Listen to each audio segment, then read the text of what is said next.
আসসালামু আলাইকুম। সুপ্রিয় দর্শক, ইরানের সর্বোচ্চ আধ্যাত্মিক নেতা আয়াতুল্লাহ আলী খামেনির জীবন সংশয়ের বিষয়টি আবারও সংবাদপত্রে শিরোনাম হয়ে এলো এবং এবারে সে দেশের গোয়েন্দা বিষয়ক যে মন্ত্রণালয়ে তার মন্ত্রীর একটি বিবৃতির পর এ প্রসঙ্গ সামনে এলো। ইরানের স্থানীয় একটি সংবাদ মাধ্যমে প্রথমে এই খবরটি আসে।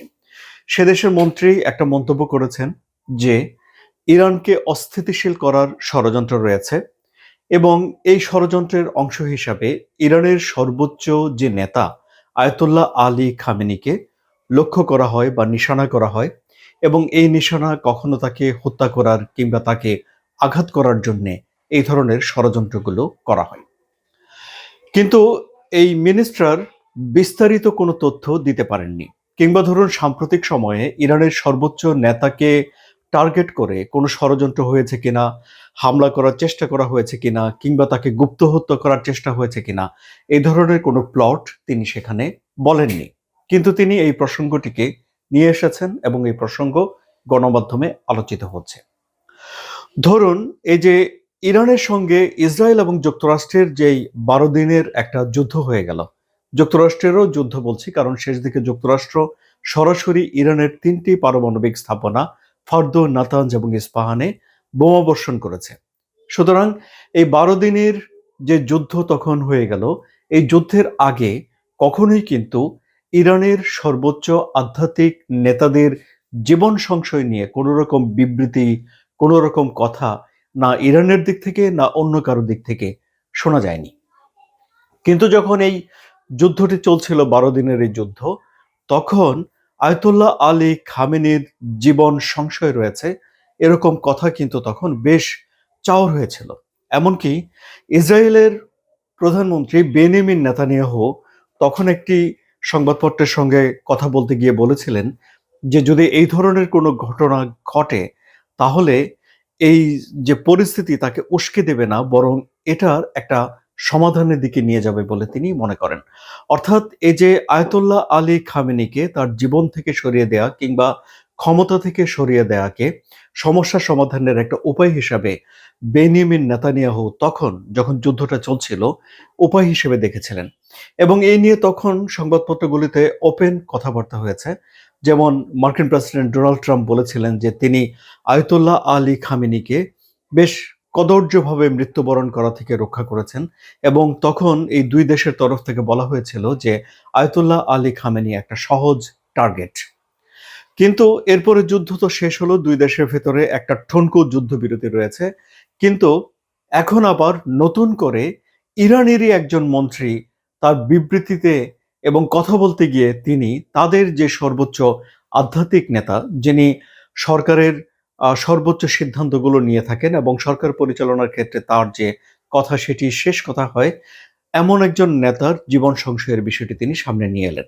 তাহলে কি এখনো কি কোনো ষড়যন্ত্র রয়েছে? ইরান যে ষড়যন্ত্রের কথা জানে, ইরান যে ষড়যন্ত্রের কথা স্পষ্ট করে বলছে না, এটি এখনো ঠিক স্পষ্ট নয় বা পরিষ্কার নয়। সুপ্রিয় দর্শক, আয়াতুল্লাহ আলী খামেনি 1989 সাল থেকে এই আয়াতুল্লাহ পদে রয়েছেন। আয়াতুল্লাহ পদ হলো ইরানের সর্বোচ্চ পদ, মানে সবকিছু শেষে একটা ইয়েস নো বলার অথরিটি হলো এটি। তিনি একই সঙ্গে রাষ্ট্র পরিচালনা করার জন্য নেতা এবং একই সঙ্গে তিনি আধ্যাত্মিক ধর্মীয় নেতাও। কাজে তিনি ইরানের ভেতরে সম্মানিত এবং তিনি সরকার পরিচালনার সর্বোচ্চ জায়গাতে বসে আছেন, এটি তো আমরা বলেছি আপনাদেরকে। এবং এই যে আয়াতুল্লাহ আলী খামেনি এবং আয়াতুল্লাহ রুহুল্লাহ খোমেনি ইসলামী বিপ্লবের সময় তিনি ফ্রান্স থেকে এসেছিলেন এবং সে দেশে একটা বিপ্লব হয়েছিল। সেই বিপ্লব 1979 সালে, এবং তখন যুক্তরাষ্ট্র এবং ইসরায়েলের সঙ্গে ইরানের সম্পর্কের অবনতি ঘটে। এর আগে মানে এই বিপ্লবের মধ্য দিয়ে যে রাজতন্ত্রকে হটিয়ে দেয়া হয়, রাজা শাহ পাহলভীদের ক্ষমতা থেকে সরিয়ে দেয়া হয়, সেই রাজতন্ত্রের সঙ্গে ইসরায়েলের খুব ভালো সম্পর্ক ছিল।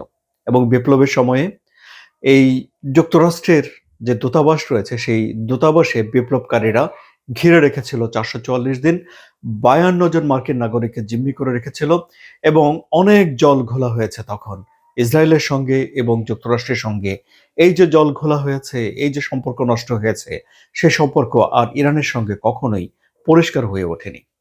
ফলে পরে ইরান যখন তার পারমাণবিক কর্মসূচি চালিয়ে গেছে, তখন ইসরায়েল এবং যুক্তরাষ্ট্র, পশ্চিমা বিশ্ব বরাবরই সন্দেহ করেছে যে ইরান আসলে পারমাণবিক অস্ত্র তৈরি করতে চায়। যদিও ইরানের তরফ থেকে স্পষ্ট করে বলে দেওয়া হয়েছে যে তারা অতীতে কখনোই পারমাণবিক অস্ত্র তৈরি করতে চায়নি এবং ভবিষ্যতেও তারা পারমাণবিক অস্ত্র তৈরি করতে চায় না।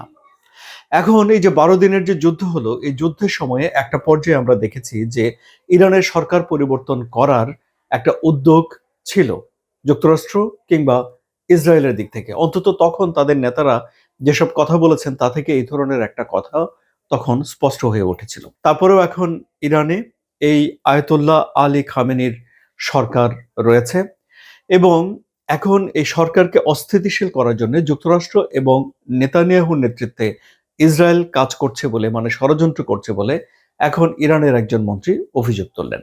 তাহলে পরিস্থিতি কোন দিকে যাচ্ছে সুপ্রিয় দর্শক? আপনাদের কি মনে হচ্ছে? আপনাদের মতামত কমেন্টে জানান। আলোচনা যদি ভালো লাগে তাহলে সাবস্ক্রাইব করে চ্যানেলের সঙ্গে থাকুন। ধন্যবাদ।